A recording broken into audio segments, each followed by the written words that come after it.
it's Tally Mac, and today I'm going to be showing you the 255 release.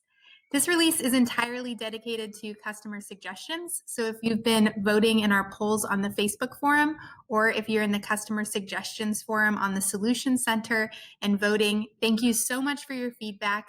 This release is totally dedicated to you. So I'm going to start by showing you some of the new functionality and user interface in creating mobile events. So to do that, I'm going to go up to Customers, and I'm going to go ahead and go into Schedule Mobile Event. Now at the bottom of this screen, we're going to go ahead and add a new event. And a few things different that we changed about this. The first is that you can now drop in your store name, store phone number, customer first name, and customer last name as a criteria, and this will automatically fill in that information in the text message. The other thing is we're trying to make it super transparent on exactly how many messages you're sending and to however many customers you're sending it to. So down here at the bottom, we now show this new little panel where we'll show that we're sending it to a total of 11 customers with a total of 11 texts. Now, as you'll notice, as I start to type into this, and as it exceeds the 160 characters, it will now tell me that it contains 2 texts, still going to 11 customers, but now it's going to send a total of 22 texts. So that's this new functionality. I'm going to go ahead and cancel out of that and show you our new bulk write-off. So the bulk write-off is still a 2-step process, but the difference now is that you don't have to do it line by line. You can actually bulk select and write off. There's 2 main ways to do this. One is through Inventory Ad Hoc, and the other is through the Physical Inventory Audit application. So let's start with the Physical Inventory Audit app. So we're going to go ahead and jump into Inventory on Physical Inventory Audit. And now I'm going to reconcile an audit that my team maybe just ran. So I'm going to scroll to the bottom, and I'm going to select this, and I'm going to click Reconcile. I am going to say that I'm done scanning. And then here are all the items that are short. I'm going to go ahead and print this list and copy and paste the numbers so that I can import those into my bulk write-off. So I'm going to select a handful of these. And now I'm going to go into Lost and Damaged.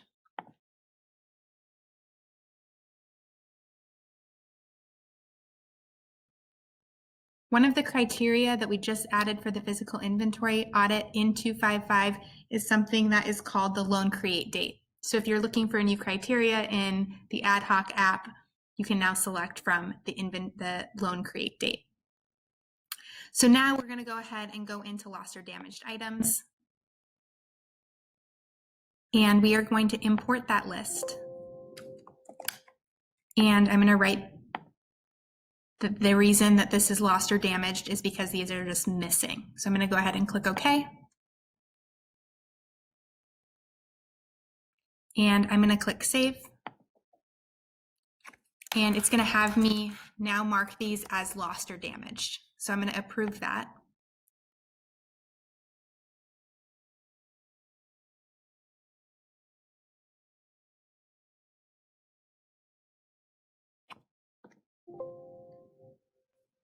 And now it's given me an event number 816. So I'm going to go ahead and click OK and go back into test.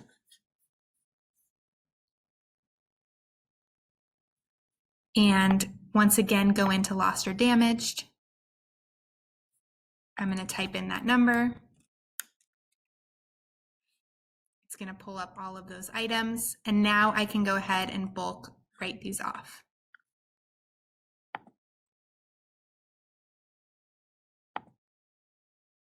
So maybe I'm going to write these ones off as internal theft. And I'm going to write these ones off as something different. And I'm going to go ahead and click Save.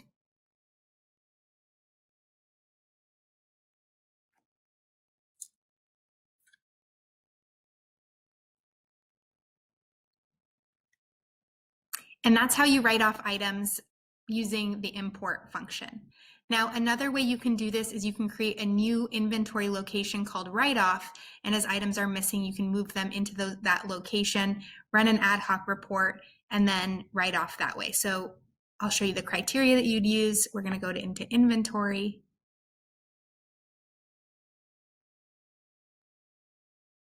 And we're going to click on ad hoc reporting. And you'll see that now I am going to add a new criteria with my location being write-off.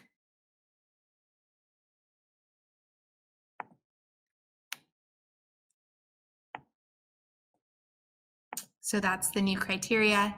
Then you would have all of the items generated from there.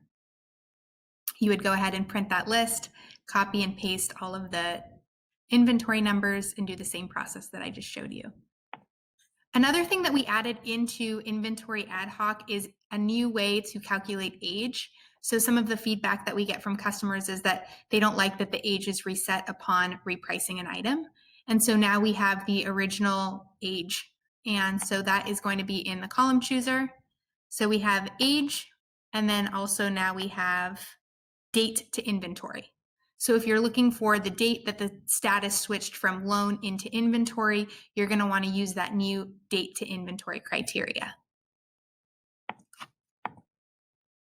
The last thing that I'm going to show you today is a new feature to the markdown product that we have.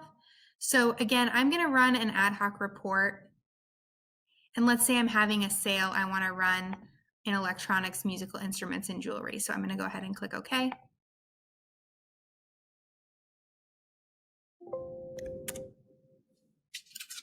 And I'm going to select all of these items, and I am going to scroll down and click on Inventory Markdown.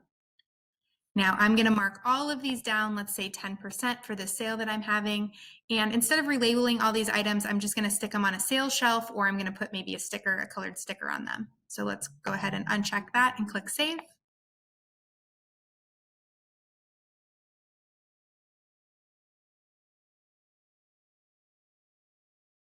All right, so that just marked all of these down. Now, if you want to remark them all up, you would find the same criteria in your ad hoc. You come back down to inventory markdown, and you can just go ahead and click on undo markdown. Since we never relabeled the items, we don't need to relabel them at all. So I'm just going to uncheck that and click save. And now all of those items have resumed back to the price before you marked them down for the weekend sale. That is a wrap up of 255. Thank you so much for watching. Thank you so much for your suggestions. We really appreciate it.